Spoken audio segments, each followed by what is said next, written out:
Oscar Pistorius' defence lawyer has called for the South African athlete not to be sent to prison, arguing he had already suffered enough after killing his girlfriend. Emotions have been running high in the courtroom. Pistorius was seen crying whilst his defence team continued its arguments. The judge is expected to deliver her sentence next week, 7 months after this trial began.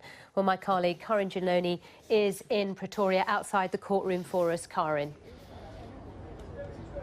Sally, well, the court's adjourned for tea. Just before that adjournment, we've been hearing now from the state, the prosecution, Harry Nel, turning the whole tone of the hearing round to focus on the family of Reeva Steenkamp and the damage done by Oscar Pistorius' actions, and talking about what he sees as a sufficient punishment, an appropriate punishment for Oscar Pistorius. What he went to underline again is that a correctional supervision order, basically house arrest with community service, would be shockingly disproportionate given the seriousness of his crime, and he mentioned that that would just mean Oscar Pistorius living at the mansion of his uncle in a very smart suburb of Pretoria and doing a couple of days of community service per month. He said that really wasn't appropriate given the nature of the crime. But let's just talk about this more with Geldenhuys, who's a criminal law specialist at the University of Witwatersrand. And Megan, what about that, the appropriateness of a sentence? I mean, Harry Nel was saying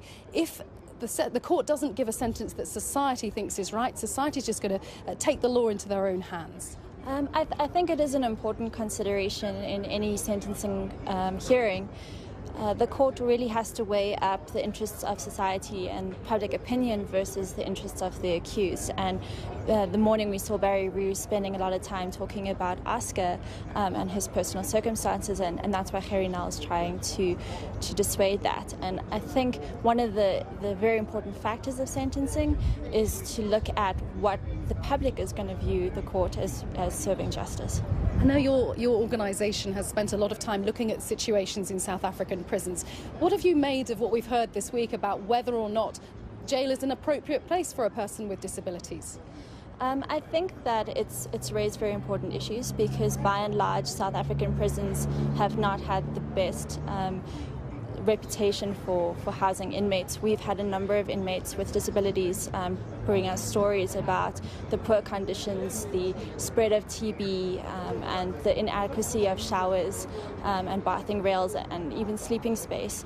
However, I think that as the Zach Modise pointed out, there is a big difference between the general section of a prison and the hospital wing, although those will also differ from prison to prison. Zach Modise being the acting boss of South African Prison Service, who was on the stand yesterday refuting what we'd heard earlier about the supposed terrible conditions.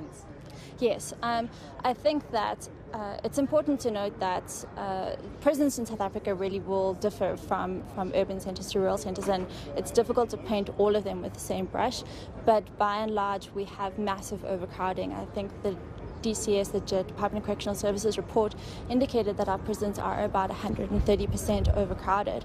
And with overcrowding, obviously, it makes it much more difficult to provide conditions that are consistent with the Constitution, particularly with health and safety and security of inmates. Megan, you're a lawyer. How much does that sort of factor, the reports that you're describing, play on a judge's mind in making a decision?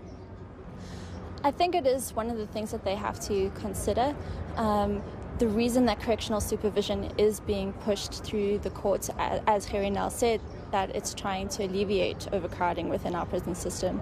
And it's really to look at the difference between offenders who need prison sentences to be taken out of society as they're a danger, and those inmates who deserve punishment but who are not necessarily candidates for direct imprisonment.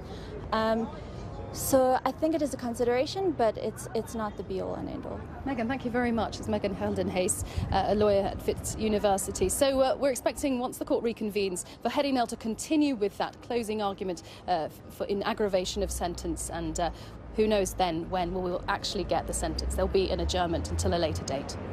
OK, Karin, for now, thank you very much. Karin Janoni in Pretoria for us. Now, pro-democracy protesters in Hong Kong have been gathering again in an area of the city that was cleared by police overnight.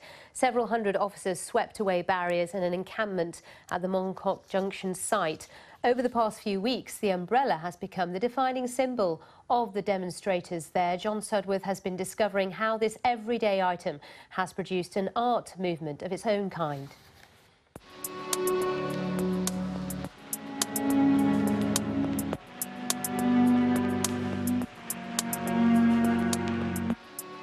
In the midst of Hong Kong's political and civil strife, something extraordinary has taken root.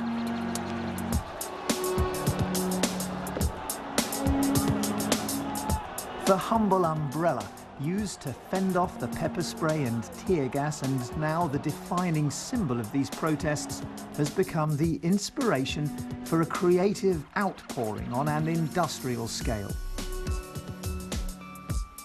There's interactive art. This giant wall of post-it notes that anyone can add to is still growing in size. There's sculpture. There's installation art, like this giant tapestry made of discarded umbrellas. And then there's traditional painting. Queenie Chan has been documenting the protests in ink and watercolour. I feel so happy to see some people they use writing, some people they use video, some people they use photography, and then, yeah, for my way I'm using sketch. For me, I think it's really special and beautiful moment for Hong Kong people. While many Hong Kong residents are furious about the disruption to their lives, for the protesters, the traffic-free spaces created by their barricades offer a unique opportunity.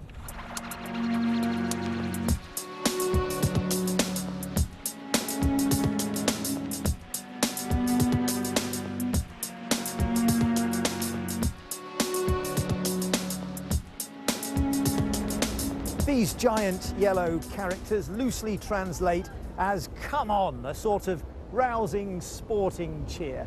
The extraordinary thing about this art, of course, is that it is inherently temporary. Sooner or later, one way or another, this crisis will be resolved and all of it will be swept away. Until then, though, Hong Kong's open-air art galleries remain as a testament to the freedom of expression this city enjoys, which is, after all, one of the things the protesters say they're fighting to protect. John Sudworth, BBC News, Hong Kong.